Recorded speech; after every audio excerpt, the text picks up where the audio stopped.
Director Hanu Raghavapudi pan India star Prabhas కాంబోలో రానున్న కొత్త మూవీ ఫౌజీలో హీరోయిన్గా ఎంపికైన ఇమాన్వి ఇబ్బందుల్లో పడ్డారు. జమ్మూ కాశ్మీర్లో పహల్గామ్లో జరిగిన ఉగ్రదాడి తరువాత ఆమెకు సంబంధించిన కొన్ని అంశాలపై సోషల్ మీడియా వేదికగా చర్చ మొదలైంది. దీంతో ప్రస్తుతం నూతన నటి ఇమాన్వి పేరు నెట్టింట ట్రెండింగ్గా మారింది. ఇమాన్వికి పాకిస్తాన్ మూలాలున్నాయనే ప్రచారం జరుగుతుంది. ఆమె తండ్రి గతంలో పాకిస్తాన్ సైన్యంలో మేజర్గా పనిచేసి ఆ తర్వాత అమెరికాలో స్థిరపడ్డారని తెలుస్తుంది. ఈ క్రమంలో పాక్ మూలాలున్న వ్యక్తి తమ అభిమాని హీరో సినిమాలో కథానాయికగా వద్దంటూ కొందరు నెటిజన్స్ డిమాండ్ చేస్తున్నారని తెలుస్తుంది.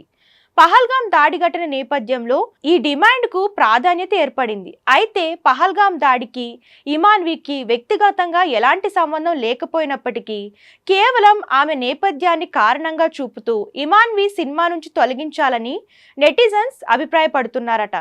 కాగా ప్రస్తుతం ఈ వ్యవహారంపై సామాజిక మాధ్యమాల్లో చర్చ జోరుగా సాగుతుంది. కొందరు ఇమాన్విని తొలగించాలని డిమాండ్ చేస్తుండగా మరికొందరు ఈ డిమాండ్లను వ్యతిరేకిస్తున్నారు. అయితే ఈ డిమాండ్లపై చిత్రం యూనిట్ ఇప్పటి వరకు అధికారికంగా స్పందించలేదు.